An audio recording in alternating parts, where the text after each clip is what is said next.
ජීවිතේ එක එක කාලවල් වලදී අපි එක එක දේවල් පුරුදු පුහුණු කරනවා ජීවිතේ වෙනසක් හදාගන්න කියලා. ඒ වගේ මම මගේ ජීවිතය තුළ ඇති කරගත්ත වෙනස් පුරුදු මගේ ජීවිතේ සාර්ථකව ධනාත්මකව වෙනස් කරපු දේවල් කීපයක් තමයි මං අද ඔත් එක්ක බෙදා ගන්න හදන්නේ. ඒකේ මම ඉගෙන ගත්ත පළවෙනිම දේ තමයි රිලැක්ස් වෙන එක. ඒ කියන්නේ අපි කියන්නේ going easy with myself කියලා. ඒ වගේ මම ගොඩාක් මං ගැන හරි දැඩි විදියට හිත හිටපු කාලවකවානු ජීවිතේ තිබිලා තියෙනවා. ඉතින් මං ඒ විදියට හිතන එක නවත්තලා මම පටන් ගත්තා රිලැක්ස් වෙන්න මගේ ජීවිතය ඇතුලේ. එහෙම කරනකොට මට දැනෙච්ච දෙයක් තමයි මට මං ගැනම වුණත් හිනා වෙන්න පුළුවන්. මාත් එක්ක සතුටෙන් ජීවත් වෙන්න පුළුවන්. මං කෙරෙහි ගොඩාක් කම්පැෂනේට් වෙන්න පුළුවන් වගේ දේවල් මං ඒ විදියට වෙනස් වෙනකොට මගේ තුල දැක්කා. මේක සිද්ධ වෙන්නේ ගොඩක් වෙලාවට දැකලා ඇති සමහරක් අය තමන් ගැන හරි දැඩි තීරණ අරගෙන ජීවත් වෙනවා. මම මෙන්න මේ විදිහටම කරන්න ඕනේ, මේ විදිහටම හදන්න ඕනේ, මේ විදිහටම තියන්න ඕනේ මගේ ජීවිතේ කියලා. රිලැක්ස් වෙනකොට ඊට වඩා ලොකු වෙනසක් හරිම ධනාත්මකව මගේ ජීවිතය ඇතුලේ සිද්ධ වුණා.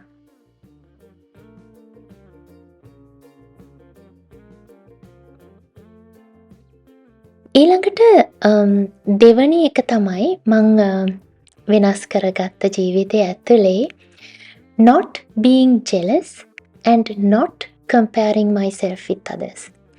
මේක එකපාරට නිකන් හිතන්න අමාරුයි කොහොමද එහෙම වෙන්නේ කියලා. හිතෙන්නේ ඉරිසියාවල් හිතෙන්නේ වෙන කෙනෙක් එක්ක ගොඩාක් වෙලාවට අපි අපේ desires හරියට දන්නේ අඳුරන්නේ නැතිව කියොත්. ඉතින් මේ දේවල් ගැන තියෙන පැහැදිලි ධනාත්මක අවබෝධය තමන් හරියටම ජීවිතේ වඩාත්ම කැමති මොන වගේ දේවල් වලටද කියලා කියන එක ගොඩාක් වටිනවා අපිට ඒ වෙනුවෙන් මහන්සි වෙලා ඒ වෙනුවෙන් දේවල් කරගෙන යන්න. එතකොට අනිත් අය ගැන ඒ විදියට අපිට ඉරිසියා හිතෙන්නේ නැහැ. ඒ වගේම අනිත් අයගේ ජීවිතත් එක්ක අපේ ජීවිතේ කම්පෙයාර් කර කර ඒගොල්ලන්ට තියෙනවා මට නෑ ගගා දුක් වෙන්න අවශ්‍ය වෙන්නේ නැහැ.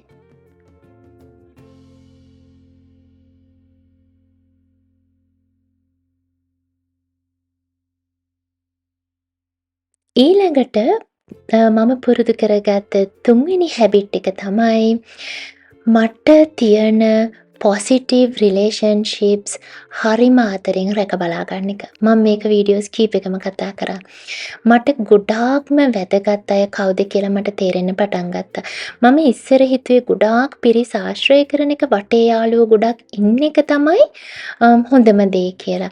ඒනට කාලෙත් එක මට තේරිච්ච එක තමයි පොසිටිව් දෙයක් ජීවිතයට එකතු කරන තමන්ට ජීවිතයට හයියක් වෙන රුකුලක් වෙන අතලොස්සක් පමණ දෙනා වුණත් ඒ අයත් එක්ක තියෙන රිලේෂන්ෂිප් එක තමයි ගොඩක් වටින්නේ කියලා. දැන් මේ වයසට එනකොට මැදි වයසට එනකොට මගේ ජීවිතේ මම ගොඩාක්ම වටින රිලේෂන්ෂිප්ස් හැටියට දකින්නේ මගේ පවුලේ අය. මගේ පවුලේ අයත් එක්ක තියෙන ආශ්‍රය, ඒවා මම ඒ අය වෙනුවෙන් වෙන් කරන කාලය, ඒ දේවල් වැඩි කරලා ගොඩක් ඒ අයගේත් දේවල් අඩුපාඩු ජීවිතයේ දේවල් හොයලා බලලා එයාලටත් ඒකට උදව් කරන ගමන් මටත් ඒ අයගෙන් ලැබෙන ආදරය, ඒ වගේම රැකවරණය, සපෝට් එක ගොඩාක් විඳින්න පටන් ගත්තා. ඒක ඇක්සෙප්ට් කරන්න පටන් ගත්තා. ඒක මගේ ජීවිතයේ ධනාත්මකව ලොකු වෙනසක් ඇති කරපු දෙයක්.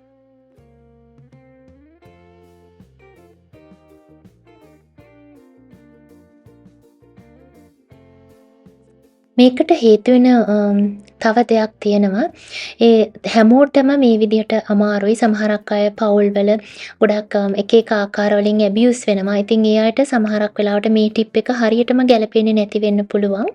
හැබැයි ඒත් මොනවම හරි රිලේෂන්ෂිප්ස් ඔයාට තියෙන ඔයාට ඉන්න යාළුවෙක් හරි එහෙම නැත්නම් ඔයාගේ ගුරුවරයෙක් හරි කවුරු හරිත් එක්ක තියෙන ඒ වගේ ඔයාට ධනාත්මක දේවල් ජීවිතයට එකතු කරන, ඔයාව වැරදි මාර්ගයට ඇදලා දාන්නේ නැති, ඔයාට ඒ කියන්නේ ඔයා ගැන ලොකු ඊර්ෂ්‍යාවකින් කටයුතු කරන්නේ නැති, ඔයාත් එක්ක මූණට hina වෙලා නරකක් හිතෙන් පතන වගේ අය ඉන්නේ. ඒව අපිට දැනෙනවනේ එහෙම ආශ්‍රය කරනකොට. අන්න ඒ අයගෙන් පුළුවන් තරම් ඈත් වෙලා positive relationships වල ඉන්න එක. ඊළඟ එක තමයි මම හිතපු දේ I am enough, more than enough to achieve my goals කියලා. ඉතින් සමහරක් කෙනෙකුට හිතෙනවා මම තව මෙන්න මේ විදිහට දේවල් කරන්න ඕනේ, මම ගොඩාක් වෙනස් කරන්න ඕනේ. එහෙම නැත්නම් මම හොඳ මදි. මම දක්ෂ මදි. ඒක නිසා තමයි මගේ ජීවිතේ මට goals achieve කරන්න බැරි වෙලා තියෙන්නේ කියලා. ඒ වුණාට ඒ විදිහට මමත් හිතපු කාලයක් තිබුණා, විශේෂයෙන්ම ඉස්කෝලේ යන කාලේ එහෙම ගත්තොත්. නමුත් මම කාලයත් එක්ක වෙනස් කරගත්ත දෙයක් තමයි මේක නම් මගේ අවුරුදු 30 ගණන් වල මුල කාලේ මම වෙනස් කරගත්තේ.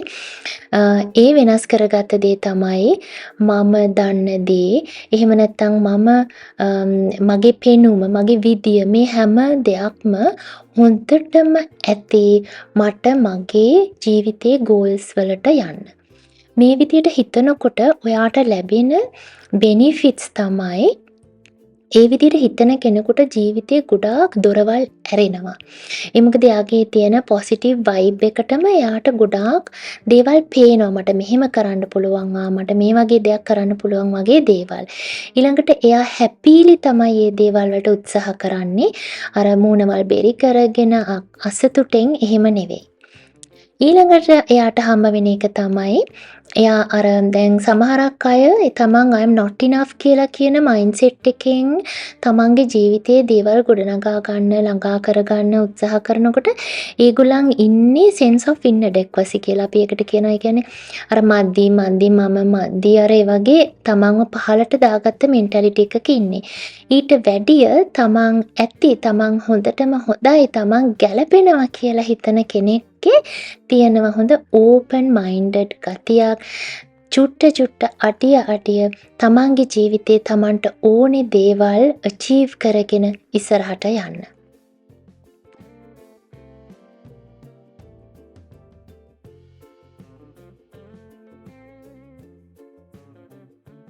ඊළඟ හැබිට් එක තමයි මම පුරුදු කරගත්ත self criticism එක නවත්තන එක. සමහරක් වෙලාවට අපි වටේ ඉන්න අයටත් වැඩිය අපිව ක්‍රිටිසයිස් කරන්නේ අපේම හිත. ඉතින් ඕක අඳුරගත්තට පස්සේ මම කරපු වැඩේ තමයි ඒකට වැට බැඳලා දාපු එක. මේක ඒ තරම්ම ලේසි වැඩක් නෙවෙයි. ඒක මටත් කරගන්න සෑහෙන කාලයක් ගියා. නමුත් ඒකෙන් වෙන දේ තමයි අපේ හිත ගොඩක් මේ කියන්නේ හරිම චැටි, මේ ඉන චැට එක හරිම වැඩි නෙගටිව් සෙල්ෆ් ටෝක් එකක් තියෙන වෙලාවට. එහෙම නැතුව අපි පොසිටිව්ලි හිතනවා නම්, එහෙම නැත්නම් නියුට්‍රල් විදියට මනස තියෙනවා නම් ඉන චැට එක ඒ තරම්ම අපිට වද දෙන්නේ නැහැ. ඉතින් ඒක නිසා නෙගටිව් එහෙම නැත්නම් සෙල්ෆ් ක්‍රිටිසිසම් කියලා අපි ඒකට කියනවා. ඒක අඩු කරගන්න තව උදව් වෙන දෙයක් තමයි ඔයාගේ බවුන්ඩරිස් ගොඩක් පුෂ් කරගන්න නැතුව ජීවිතේ ජීවත් වෙන එක. ඒ කියන්නේ ඔයා ආස නැති, අකමැති, ඔයාට මානසිකව ස්ට්‍රෙස් ගෙනල්ලා දෙන දේවල් ඕනෑවට වැඩිය ජීවිතේ ළඟා කරගන්න යන්න එපා. ජීවිතේට තියාගන්න හදන්න එපා. ඒවා ටික ඒ වගේ දේවල් වලට ඔයාව භාජනය කරන්නේ නැතුව ටිකක් තියාගෙන හෙල්දි විදියට, හෙල්දි බවුන්ඩරිස් කියලා අපි කියනවා, ඒ වගේව ඇති කරගන්න. ඔයාව පුෂ් කරනවා නම් හොඳ දෙයකට පුෂ් කරන්න. තමන්ට අර ඔයාගේ වැලියුස් එහෙම ගොඩාක් බිඳගෙන ඔයාව බවුන්ඩරි කලවගෙන එහෙම පුෂ් කරන්නේ නැතුව ඉන්න එකෙන් ගොඩාක් වෙලාවට මේ නෙගටිව් සෙල්ෆ් ටෝක් එක අඩු වෙලා යනවා.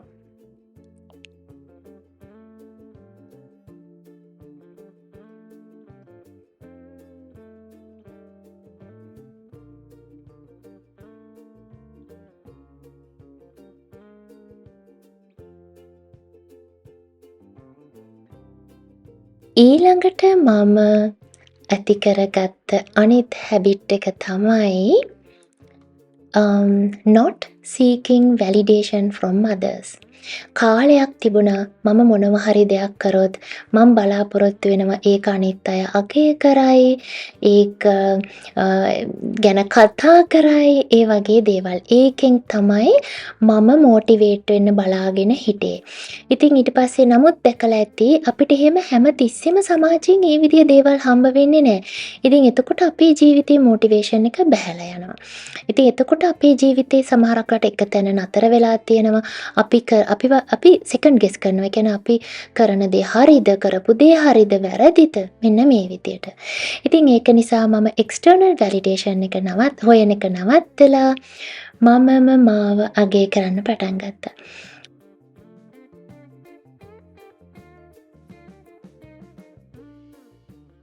ඉතින් මං හිතනවා මේ ටිප්ස් ටික ඔයාගේ ජීවිතේ ඔයා කොයි දශකයේ පහු කරගෙන යන ගමන් හිටියත් ඔයාට එකතු කරගන්න පුළුවන් වුණොත් ඔයාගේ ජීවිතේත් සතුටටපත් වෙන්න පුළුවන් වෙයි කියලා.